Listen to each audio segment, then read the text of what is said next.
Bonjour tout le monde, merci de nous avoir rejoints, j'espère que vous allez bien. Au programme aujourd'hui, nous découvrirons une initiative qui permet aux enfants scolarisés d'Épin-Urbach et de Homersviller d'avoir des masques à leur taille. Nous ferons également le point sur le début de pénurie de vaccins contre la grippe. Et si vous avez raté l'annonce, nous vous ferons découvrir la toute nouvelle boule de Meisenthal.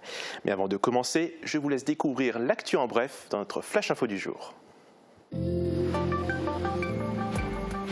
Le Centre international d'art verrier de Meisenthal a dévoilé sa boule de Noël contemporaine pour l'année 2020. Elle s'appelle Magma et a été imaginée par les designers Emma Pfliger et Antoine Feuglé. Elle est disponible à la vente sur le site internet du CIAV. Les vaccins contre la grippe sont très fortement demandés cette année et les stocks diminuent rapidement. En général, la demande est moyenne, mais avec la crise sanitaire de la Covid-19, les instances recommandent aux personnes à risque de se faire vacciner afin de ne pas encombrer les hôpitaux, ce qui crée une pénurie dans les pharmacies. Le groupe scolaire de la cité de Sarreguemines est en cours de transformation. Après la rénovation des bâtiments 1 et 2, c'est au tour de l'extension de l'école maternelle Alice Casal, où un bâtiment neuf est en cours de construction. Les travaux avancent, mais quelques changements ont été effectués en raison de la crise sanitaire. Sandrine Sirk est atteinte d'un cancer du sein triple négatif depuis 8 mois. Malgré les traitements, la maladie n'a pu être stoppée et son seul espoir est de pouvoir intégrer un protocole dans une clinique allemande, mais cette prise en charge coûte cher. Une cagnotte en ligne est ouverte, elle se nomme « L'espoir de Sandrine pour vaincre son cancer ». L'entreprise Bersheim Création de Sarreguemines s'est lancée depuis mai dernier dans la conception et la publication de vidéos promotionnelles sur Facebook, en plus du Click and Collect et du Click and Drive. Les réseaux sociaux sont un atout majeur pour la survie des commerces non essentiels en cette période difficile et permettent de garder un lien avec la clientèle. Avec les nouvelles directives pour enrayer la crise sanitaire, les enfants dès 6 ans doivent porter le masque à l'école. Mais encore faut-il en trouver pour ces enfants. Uranie à Épin, une action a permis d'en fabriquer. Oui Thibaut, ici les parents n'ont pas eu besoin de courir partout pour trouver des masques pour leurs enfants. En pharmacie, en supermarché, mais aussi sur Internet, tout a été dévalisé. Alors le syndicat intercommunal à vocation scolaire d'Épin-Urbach et d'Homersviller a pris une initiative qui a d'ailleurs fait ses preuves lors du premier confinement, c'est-à-dire fabriquer ses propres masques. 7 couturières ont donc ressorti leurs machines pour confectionner des masques taille enfant aux 65 écoliers des communes qui vont du CP jusqu'au CM2. On fera le point en images avec l'une des couturières, mais aussi avec la porteuse du projet.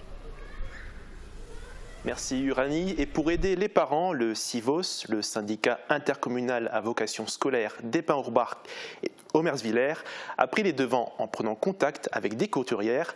La présidente du syndicat nous détaille cette organisation. Christelle Rimlinger, bonjour. Bonjour. J'aimerais savoir comment vous avez organisé cette confection de masques pour les plus petits. Ça a été quoi le déclic ? Suite à l'annonce gouvernementale à la fin des vacances scolaires, des parents se sont retrouvés un petit peu au pied du mur en se demandant comment ils allaient trouver des masques. Ils étaient en pharmacie, ils n'en trouvaient plus, ils n'avaient plus de stock. Et de là est née l'idée. Alors, est-ce que les enfants arrivent vraiment maintenant à automatiser tout ça ? Le masque, c'est devenu normal ? Pour les quelques échos que j'ai eus, oui, il y a même une petite qui m'a dit j'ai le masque avant de mettre mes chaussures et ma veste. Donc, je pense que l'automatisme, c'est un petit peu créé. Donc, oui, je pense. Alors vous avez 7 couturières qui travaillent justement sur ce projet-là, 7 couturières pour différents types de masques. Expliquez-moi comment vous avez chapeauté tout ça. Donc on a fait appel à un réseau de couturières qu'on connaît, qui ont répondu favorablement donc à notre demande et qui ont chacune fait des masques à leur façon, avec des différents patrons. Et rien n'a été imposé au niveau des nombres, elles ont fait le nombre qu'elles souhaitaient, quoi. Voilà. Et là, sur la table, je vois qu'il y a différents types de masques. Par exemple, celui-ci, est-ce que vous pouvez m'expliquer c'est qui l'a fait ? Donc, ça, c'est un don de l'IME de Sarreguemines, donc des adolescents qui sont sous la responsabilité de Madame Pierson Myriam, qui nous ont fait ce don et qui met en œuvre, en fait, leurs compétences, que je remercie beaucoup. Merci à vous. Vous avez parlé des couturières et justement, Nicole est l'une d'entre elles. Elle nous a ouvert ses portes ce matin.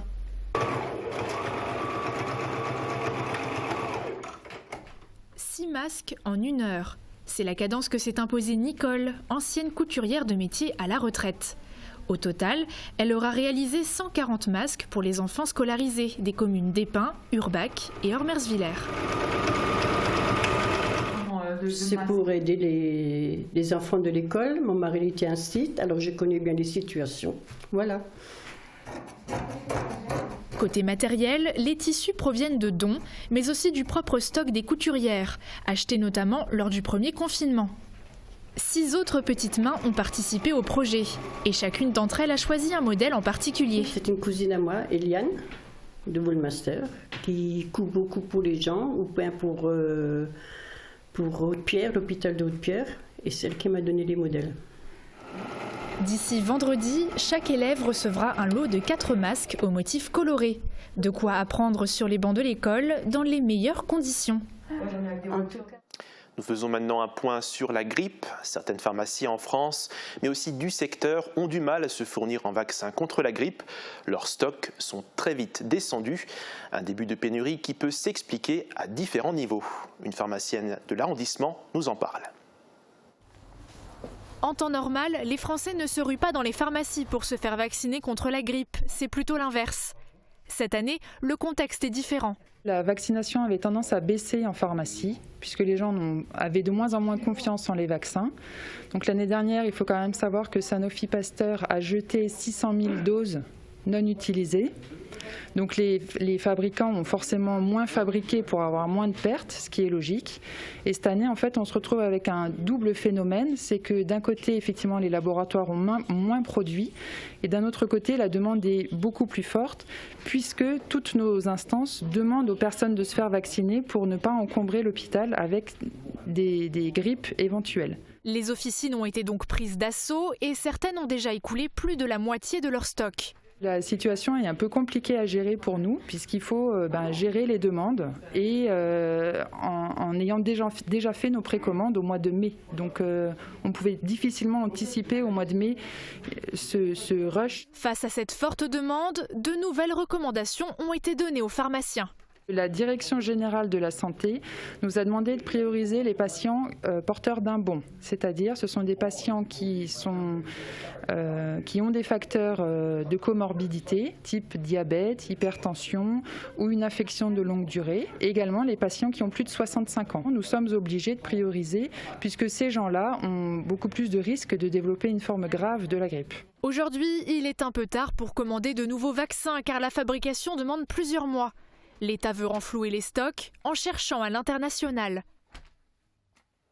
Et si vous êtes prioritaire, n'hésitez pas à appeler votre pharmacie, vous serez mis sur liste d'attente. Un peu d'aménagement maintenant, la transformation du groupe scolaire de la Cité continue à Sarreguemines. Les bâtiments 1 et 2 ont déjà connu des travaux de rénovation. Aujourd'hui, c'est la construction de l'extension de l'école maternelle Alice Casal qui est en cours. Le chantier a bien avancé, le gros œuvre est terminé.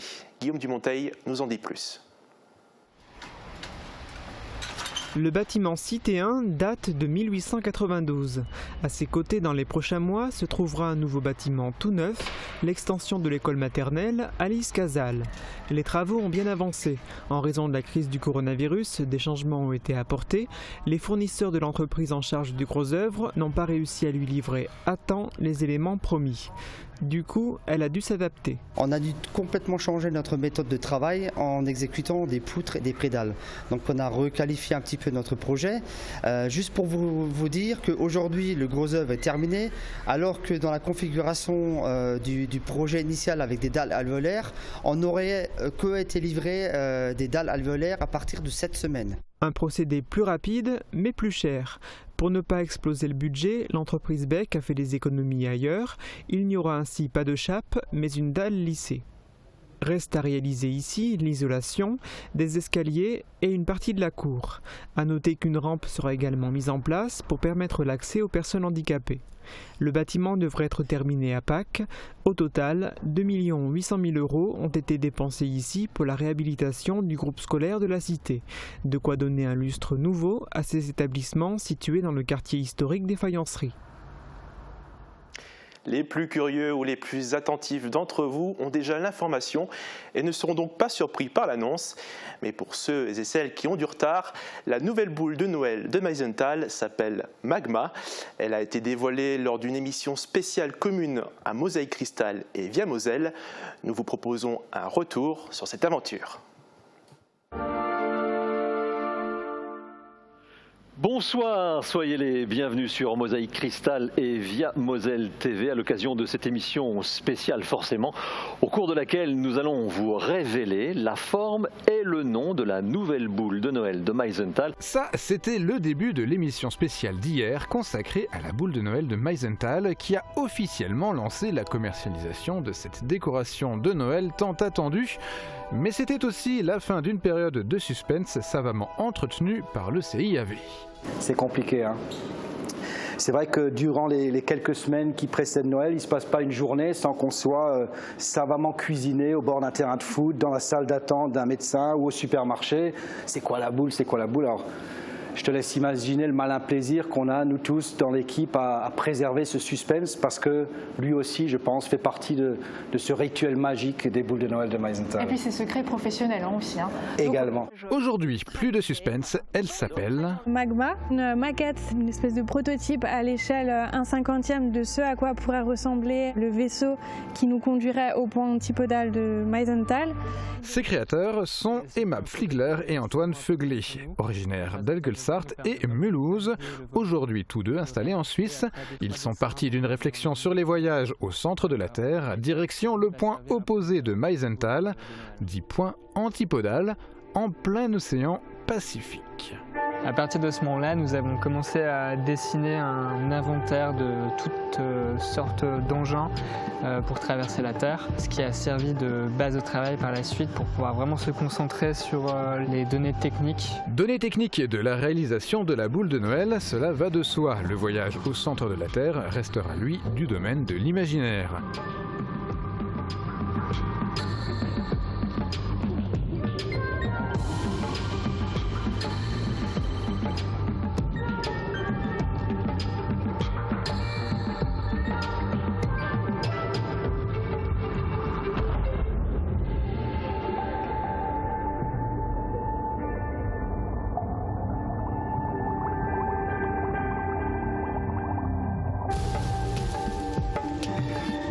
Magma est, elle, désormais disponible via le site du CIAV selon les capacités logistiques et de production des verriers de Meisenthal, qui sont de 300 commandes par jour. L'émission de présentation dont sont issues toutes les images de ce reportage est-elle visible sans attente sur le site de Mosaïque Cristal. J'ai la chance de l'avoir dans les mains. Donc n'hésitez pas à aller la découvrir. On reste sur le net. Après avoir lancé le Click and Collect et le Click and Drive, certains commerçants ne s'arrêtent pas là. Pour rester présent et garder un lien avec sa clientèle, le magasin Bersheim Création s'est lancé dans la publication de vidéos sur Facebook. Un atout complémentaire en ces temps difficiles. C'est un reportage de Julia Bitran et Mourane Kankola. 1, 2, 3. Bonjour à toutes et à tous, nous nous retrouvons pour une nouvelle vidéo. Donc aujourd'hui je vais continuer ma présentation des coussins déco. Silence, moteur. Depuis mai dernier, l'entreprise Bersheim Création s'est lancée dans la conception et la publication de vidéos promotionnelles sur Facebook. Et c'est Anne-Sophie, la nièce de la gérante, qui s'est lancée dans l'aventure sur les conseils de son mari.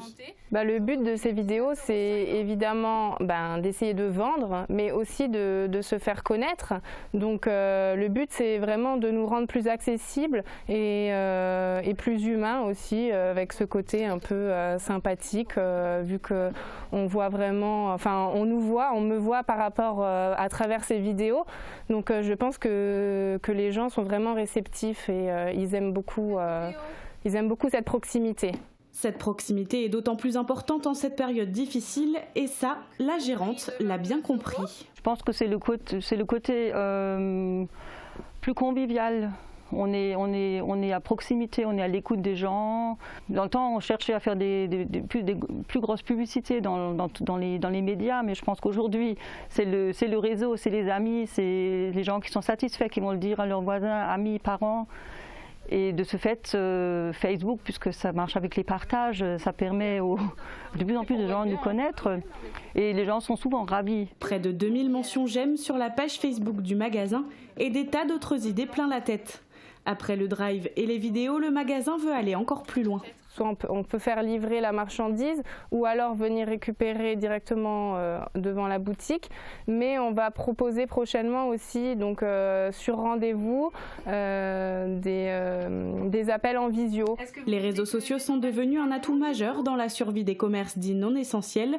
Non seulement ils permettent de devenir une vitrine numérique, mais surtout de garder un lien avec la clientèle. C'est vrai que l'atout aussi, c'est de faire connaître nos petits commerces, de rester aussi soudés les uns avec les autres et d'éviter à ce que les grands sites marchands sur Internet prennent toujours de plus d'ampleur, alors que là-bas, finalement, on n'est rien d'autre que, comme je disais tout à l'heure, des numéros et des gens pour faire du chiffre d'affaires. Aujourd'hui, les leaders mondiaux de la vente en ligne n'ont qu'à bien se tenir. Les petits commerçants n'ont pas dit leur dernier mot. Et je vous ferai des vidéos plus en détail de nos produits. À bientôt, au revoir. C'est l'heure des prévisions météo. Nous nous retrouverons après avec une rencontre. Nous allons vous présenter Sandrine Sirk, une jeune maman de 34 ans et de son combat contre un cancer du sein très agressif. A tout de suite. La météo vous est présentée par le Crédit Mutuel. Une banque qui appartient à ses clients, ça change tout. Couverture, crépissage, peinture et isolation. Avec Moder Habitat, votre maison sera belle et confortable par tous les temps.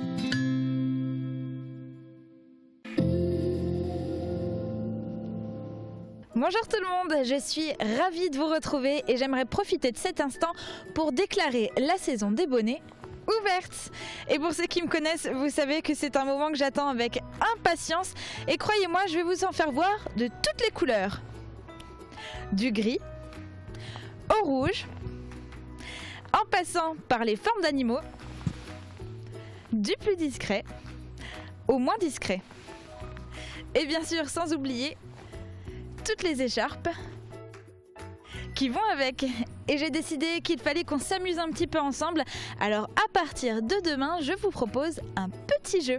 En attendant de vous en dévoiler un peu plus, on fait le point sur la météo de demain. En matinée, le ciel sera chargé sous une épaisse couche nuageuse, mais elle va finir par se déchirer dans l'après-midi et laisser place à des éclaircies. Côté température, les minimales commencent à être fraîches avec 2 à 5 degrés. Les maximales iront de 11 à 13 degrés. Demain, pensez à souhaiter une bonne fête aux Elisabeth. Le soleil nous accompagnera de 7h45 à 16h47. Et j'ai déjà hâte de vous retrouver, mais tout de suite, place à l'info du jour avec Thibaut. Belle journée à tous et à demain. Merci d'avoir suivi la météo avec le Crédit Mutuel. Une banque qui appartient à ses clients, ça change tout. Drive, Click and Collect ou livraison, vos commerçants de Sarreguemines se mobilisent. Soutenus par la ville de Sarreguemines, une centaine de commerçants s'adaptent pour que tous vos achats du quotidien et vos préparatifs de Noël se fassent en ligne. Commandez vos produits chez vous, bien au chaud, et venez ensuite les retirer ou vous les faire livrer. Retrouvez tous vos commerces préférés et la liste complète des participants sur le site de la ville de Sarreguemines, www.sarreguemines.fr. Ensemble, soyons solidaires et soutenons notre commerce local. L'hiver est à notre porte. Le changement de pneu est fortement conseillé. Spécialiste du pneu depuis plus de 40 ans, Speedy vous propose toutes ses gammes hiver au meilleur prix. L'équipe reste aussi à votre service pour l'entretien courant et toutes vos réparations. Pour une bonne sérénité, Speedy à Sarreguemines vous accueille 6 jours sur 7, avec ou sans rendez-vous. SM Distribution propose une large gamme de produits anti-Covid pour particuliers et professionnels. Équipez votre enfant avec nos masques adaptés dès l'âge de 6 ans et découvrez notre Puro Biocide et Virucide biodégradable qui désinfecte et cicatrise et tue le virus en 30 secondes. SM Distribution répond à tous vos besoins anti-Covid-19. Vous êtes seul, vous avez envie de partage, de confiance, de dialogue, d'être aimé. N'hésitez plus, faites le premier pas. Fanny Jameau vous accompagne. Elle saura vous écouter et vous aider à faire le deuxième pas, celui qui vous mettra en relation avec des personnes ciblées et qui vous correspondent. L'agence Avenir Complice vous accueille à Sarreguemines et à Metz. Près de chez vous, quelqu'un vous attend.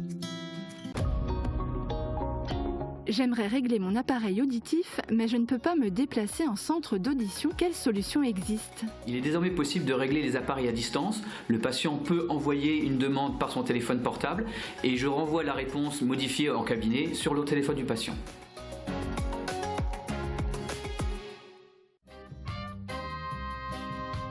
Niché dans un écrin de verdure au bord de l'autoroute à Ambar, l'hôtel Sweet & Smart soutient à fond le sport local.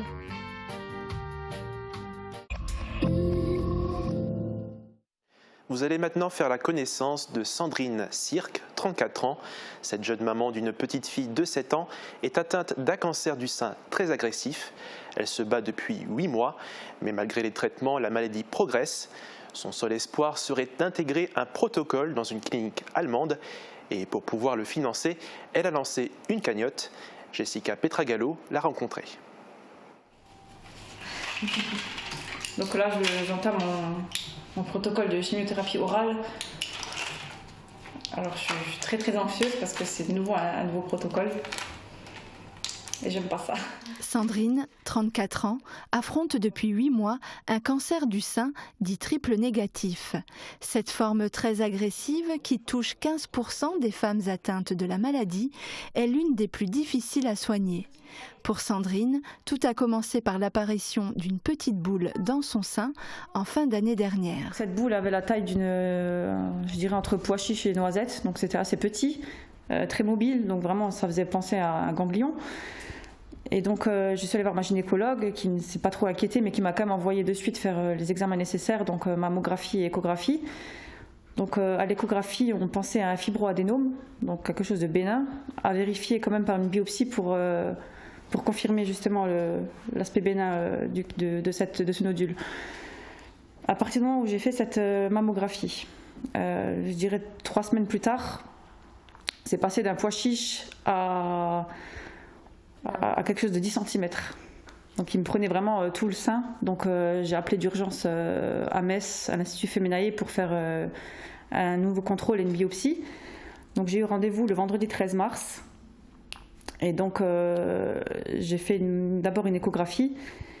Et la radiologue m'a envoyé en IRM d'urgence. Donc à ce moment-là, j'ai compris qu'il se passait quelque chose de pas normal. Donc c'est le monde qui s'écroule.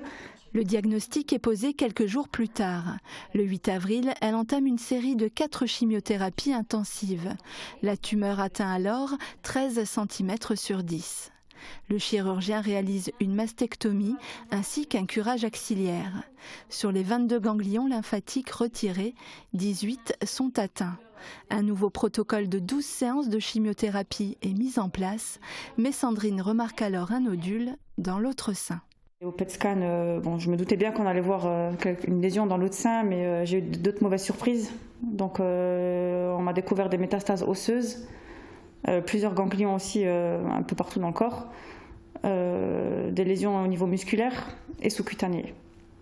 Et donc je suis reçue par mon oncologue le lendemain. Donc il me dit que c'est clairement compliqué et que au final tous les traitements que j'ai eus depuis 8 mois, absolument rien n'a stoppé la maladie. Donc il me propose de suite d'envoyer mon dossier sur Paris, donc à l'Institut Gustave Roussy, pour éventuellement rentrer dans un essai clinique en immunothérapie. À savoir que l'immunothérapie est un traitement qui est très prometteur, mais qui en France n'est pas encore vraiment sur le marché concernant le cancer du sein triple négatif. Et que donc il va falloir que je rentre dans leurs critères également pour pouvoir bénéficier d'un des essais, ce qui n'est pas forcément gagné et ce qui peut prendre aussi un petit peu de temps. Et puis quand j'ai commencé à faire des recherches sur mon type de cancer, donc je dirais au début du diagnostic, j'avais vu à plusieurs reprises donc des dames qui étaient dans mon cas et qui étaient au stade métastatique et qui avaient fait des démarches pour se faire soigner en Allemagne. Parce qu'en Allemagne, en fait, ils travaillent avec l'immunothérapie combinée à de la vaccinothérapie et de la chimiothérapie. Et ces dames ont eu des résultats plus qu'époustouflants, parce qu'il y en a qui étaient au stade 4 également et qui ont eu des rémissions complètes. Alors qu'en France et dans la plupart des autres pays, une fois qu'on atteint le stade 4, on est considéré comme chronique. Donc on peut plus espérer une rémission complète de la maladie. Donc ça fait rêver, c'est sûr. Une lueur d'espoir qui a un prix. Il faudrait déjà 40 000 € à Sandrine pour assurer les 3 premiers mois de ce traitement qui combine plusieurs méthodes. La chimiothérapie, l'immunothérapie et un vaccin conçu spécialement pour la patiente à partir de ses cellules. Pour réunir cette somme, Sandrine, son mari David et leur amie Karine ont lancé une cagnotte en ligne vendredi dernier. 926 personnes y ont déjà contribué pour plus de 29 000 € et la somme grimpe d'heure en heure. Un élan de générosité qui les touche profondément. On est très bien entouré, très bien entouré par sa famille, par ma famille, par nos amis, par les gens plus ou moins proches et même des gens qu'on ne connaît pas, que je souhaiterais aussi remercier par rapport à la cagnotte qui a très bien démarré, qui nous permet d'entrevoir un espoir de guérison. Donc voilà, c'est tous les remerciements du monde. Et j'aurais jamais cru qu'il y aurait eu une mobilisation pareille. Et je vois que voilà, ça n'arrête pas, ça partage énormément. Beaucoup de gens de tous horizons qui vraiment, si ne peuvent pas participer financièrement, ne serait-ce que de partager l'information, c'est déjà énorme. Donc voilà, c'était un remerciement spécial pour ces personnes-là, de la part de moi, de ma femme et de ma fille, et de toutes nos familles, quoi, surtout parce que c'est vraiment quelque chose de très important pour nous. Comme je l'ai dit dans le texte qu'on a écrit sur Litchi, 1 € fois 100 000 personnes est égal à l'espoir de guérison. Ça coûte rien de le partager, ça vous prend 2 secondes, c'est un clic. Faites-le au maximum, continuez de la partager, il ne faut pas que ça s'essouffle. On est encore loin du montant qu'il lui faut pour pouvoir aller se faire soigner. Donc continuez dans votre lancée tous les jours, s'il le faut. Et on croise les doigts pour qu'on atteigne rapidement la somme et qu'elle puisse avoir les traitements qu'il faut. Si Sandrine a souhaité médiatiser son combat, c'est aussi pour alerter les femmes sur l'importance de l'autopalpation régulière des seins, en plus des contrôles gynécologiques et des mammographies. Et si je m'étais inquiétée plus tôt, j'en serais pas là aujourd'hui. J'aurais peut-être même pas eu de chimiothérapie, j'aurais peut-être eu simplement une opération et surtout, j'en serais pas au point où je me dis que je suis entre la vie et la mort, que mon état est très grave. Vraiment, j'espère que ça va faire réfléchir toutes les jeunes femmes. Voilà, le moindre nodule que vous sentez, la moindre anomalie, qu'on ait 30 ans, qu'on ait 40, qu'on en ait 25. Parce que malheureusement, mon chirurgien me l'a répété plusieurs fois. Donc quand je sortais de son cabinet, il annonçait la même nouvelle à des jeunes filles beaucoup plus jeunes que moi. C'est vraiment quelque chose qui est de plus en plus fréquent. Peut-être pas les triples négatifs, mais les autres cancers du sein, donc dits hormonodépendants, qui sont vraiment de plus en plus fréquents de par plein de facteurs. N'hésitez pas à consulter. Même si c'est rikiki, même si ça a l'air bénin, il faut y aller parce que voilà, ça peut toucher tout le monde. Aidée par son mari, elle rassemble en ce moment les différentes pièces qu'elle devra transmettre à la clinique privée allemande chargée de lui administrer le potentiel traitement. Sandrine est bien décidée à combattre le mal qui la ronge, entourée de sa famille et de ses amis. C'est hors de question que j'abandonne et que je baisse les bras. Donc c'est comme je l'ai dit à mon médecin, au radiothérapeute, je dis, vous me voyez, je suis debout, tant que ce sera le cas, je ne lâcherai rien, quoi. Et j'ai la chance d'avoir un oncologue avec qui ça se passe très bien et qui m'a dit aussi qu'il fera tout ce qui est en son possible pour me sauver. Et voilà, donc même sur le plan médical, je suis aussi bien entourée par de très bons médecins en qui j'ai confiance, avec qui ça se passe très bien et je sais qu'ils ne vont pas m'abandonner. J'ai que 34 ans, j'ai énormément de choses à vivre et voilà, j'ai tout mon entourage qui compte sur moi et surtout ma petite fille qui a besoin de sa maman. Et si vous voulez soutenir Sandrine, la cagnotte est ouverte sur www.litchi.com. Elle s'intitule « L'espoir de Sandrine pour vaincre son cancer ». L'info continue en non-stop sur Mosaïque Cristal. Vous pouvez aussi revoir cette émission et les sujets sur notre page Facebook ou sur notre site internet www.mosaïque-cristal.tv. Prenez soin de vous.